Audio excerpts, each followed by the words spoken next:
Hi guys, and welcome back to my channel. Today I'm going to be doing my second trimester recap. I entered the third trimester yesterday, which is really crazy. I cannot believe it's like the final stretch.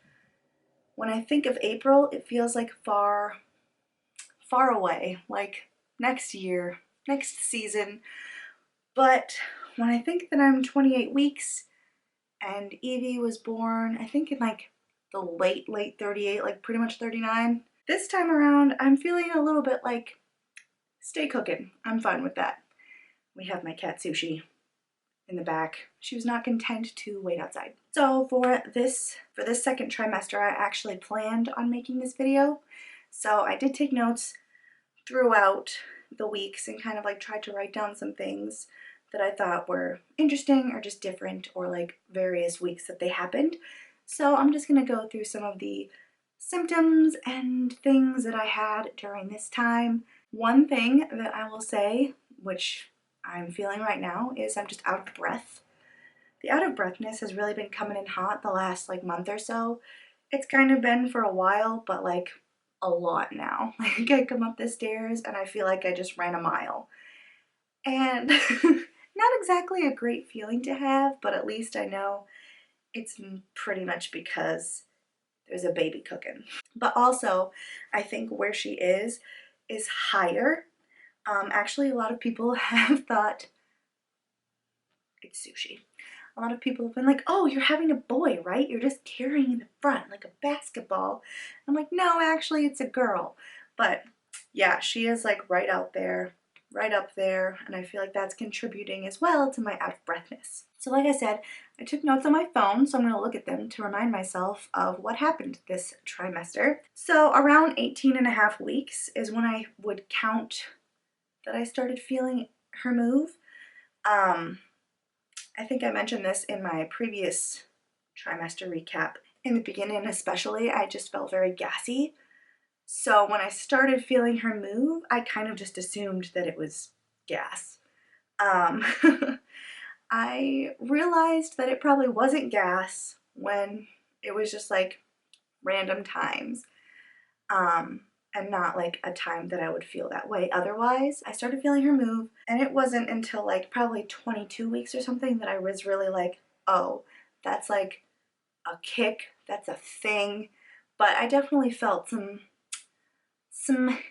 hints of movement before then. At 20 weeks, I had the anatomy scan, and I did not find out that day, but like you saw in one of my other videos, the gender reveal video, we found out just a few days later. But I had that at 20 weeks, and they said everything was normal, everything was great. The only thing is that apparently I have an extra lobe of placenta, which I didn't actually know was a thing. I think it's fairly common, and the only thing that could be a problem is if, I guess, it covers the cervix. It could. So this, in the next few weeks, I have to go in for a follow-up ultrasound to make sure it's not in the way. Something else I've been noticing, which I did not notice my first pregnancy with Evie, but the dreaded pregnancy brain. I am not typically a forgetful person. I'm also not really the type of person that would typically say, "Oh, it's pregnancy brain," but it is. I can't even remember all of the incidents of what this was, but one in particular. A few weeks ago, I was sick, and whenever we're sick, I buy orange juice. So I bought orange juice, and I had some before lunch, and then when Evie was taking a nap, I was like, I'm gonna have some more orange juice. So I went downstairs to get some, and as I opened the fridge, it's not in there. And I looked all around my house for it. I looked in every room. I looked in my sleeping child's room because I was like, did she try to take my orange juice? No, no, no. I even had like a little, did an intruder come into my house to take my orange juice? No. I went to go get a cup to just get some water, and there was the orange juice. Just like, I put it away, like in the cupboard next to the cups. Like, it had its own spot, and I have no memory of putting it in there. So, just stuff like that. Also, like remembering words sometimes. Like when I talk, I just can't think of what I'm trying to say. So yeah, I definitely would say that I've been experiencing some pregnancy brain, which has been annoying, but also a little bit funny. Another thing that's not characteristic for me at all is I think I've been a little bit hormonal and like emotional. I'm not typically an emotional person, um, but I have definitely noticed myself getting more like sad or like upset. Like if me and my husband have an argument, like a dumb argument, I'm like, I don't cry, but I feel like so like, I don't even know, just like emotional about it, which is so not me. And I'm gonna take this time and blame it on the baby. Around 22 weeks, I started getting sciatica, which again, did not have with Evie at all. So much of this pregnancy has been so different from her. But it's not been bad. It's not like super painful. Mostly it's just like a numb, kind of uncomfortable tingling. And up until like the last 2 weeks, it was only on my right side. But lately it's been a little bit on both sides. So I'm hoping it doesn't like hurt. But yeah, I just have like mild, tingly, nummy, like my upper thigh to my butt.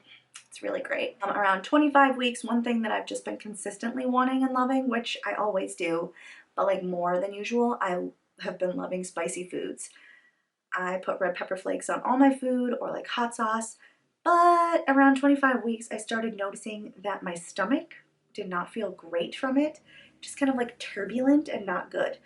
And at first I was in denial and I was like, no, no, this baby is not taking away my spice. But I have cooled it a little bit on the spice train because if I have too much, my stomach definitely does not feel great. Also around that same time, I noticed that I had more pelvic pain, and there's been like 2 or 3 instances of the dreaded lightning crotch, and yeah, it is not pleasant.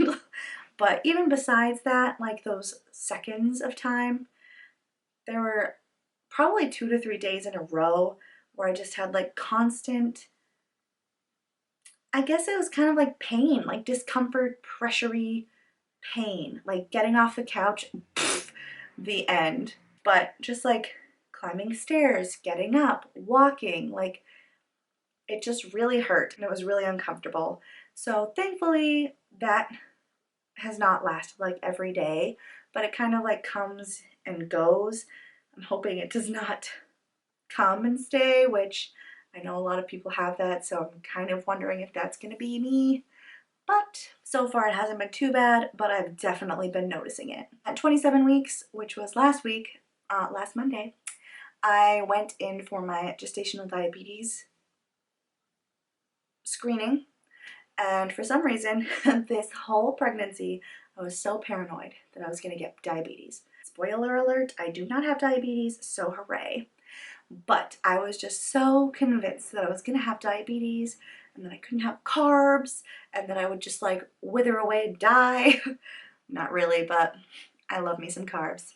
So I was just like really nervous about it. Also, the last time I had went in and got my blood drawn, they had to try a couple times and it was just not pleasant. So this time I made sure to drink a ton of water. I drank water leading up to the day. I drank 60 ounces of water like that morning. So I was like ready to go. I was afraid I was gonna fail, but I was like, at least they'll find my veins. And that is what I thought. But no. I went to my doctor's appointment and yeah, it was the last thing we did. Oh, we're just gonna take some blood. So first, the first lady that I had, she used a regular size needle and she missed. And she was like, that's strange, I almost never miss. And I was like, awesome. So then she tried again with a butterfly needle, which is a really small one, on my other arm, and she missed. So then she called in someone else that works with her to try. And so this lady, from then on, they used butterfly needles. Apparently I have very deep veins.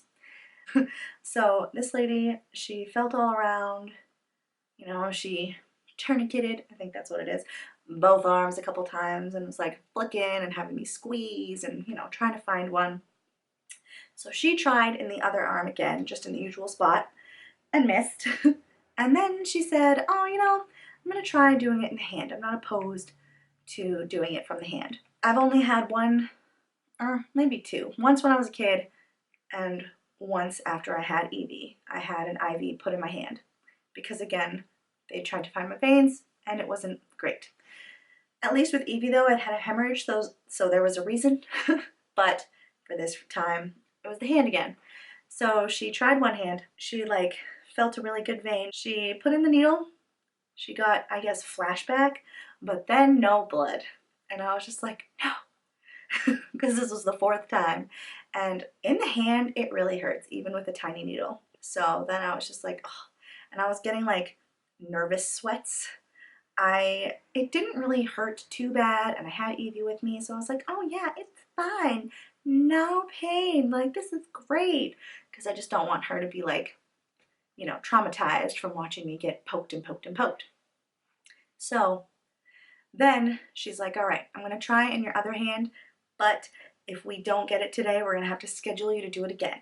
Which, I don't really care about the drink. The drink isn't that bad, whatever. I was also, and still am, congested. So I can't really hardly taste it anyways. So I just did not want to come back again. Because like, even if I come back again, what if they have to poke me another like 4 or 5 times? So I was just like praying. I was like, please, please help her get it in this time. So she really made sure there was a springy vein. And she did get it the 5th time. And I was so happy. At first she didn't even say she got it and I wasn't looking. So I was like, oh no. Because like in both my hands, she would like wiggle the needle around a little bit to try to like get it in there. And the first time it didn't work. And the second time I thought it hadn't worked either because she was kind of like wiggling it. But then I saw her like getting the vial thingies. So then I was like, yes. But after that, I was even more paranoid about having diabetes or like failing the first test because I don't know, but I feel like in the 3-hour test, don't you get your blood checked like twice? I don't know, I could be totally wrong, but I was just so nervous. I was like, oh, if I fail this, then I'm gonna have to get it done again, and who even knows how that's gonna go? So I was just praying like, please, I don't wanna have diabetes, which like feels like a weird phrase for me to say, but you know, that's what I was thinking. Thankfully, like I said, I did not have diabetes. I looked it up on my chart the next day, and then they actually called me the next day. So I don't have diabetes, don't have to do the 3-hour. I was so happy. Worth the poking because I didn't want to do it again. One other thing that I just mentioned a second ago, which I kind of forgot about because it's been a constant since like week 5.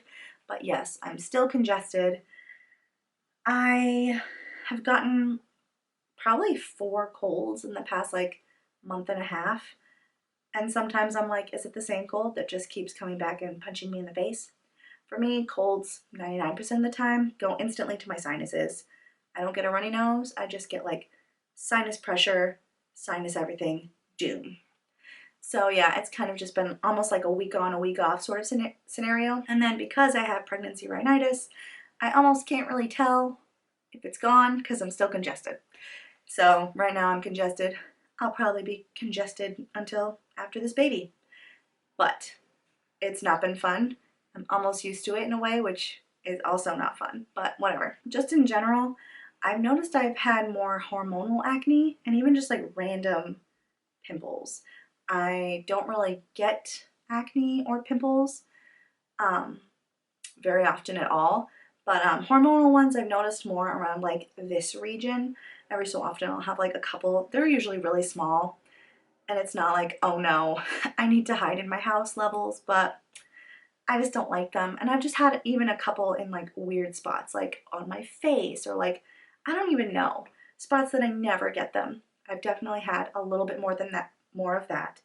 And then also, I feel like it's more on my right arm than my left arm, but I have those little bumps on your arms. I think it's called keratosis pilaris, I think. And I mean, I've had those for a while now, but especially on my right arm, I definitely think that it's gotten more, which makes me glad it's winter, but also like I hope they back up after this baby because I don't like it. The last thing that I was going to talk about as far as like symptoms and stuff was around like 25 and 26 weeks. I started getting some Braxton Hicks. And at first I didn't quite realize that's what they were. but now I know that's definitely what they were. And especially at 25, 26 weeks, it was not very often at all, like maybe twice in the week.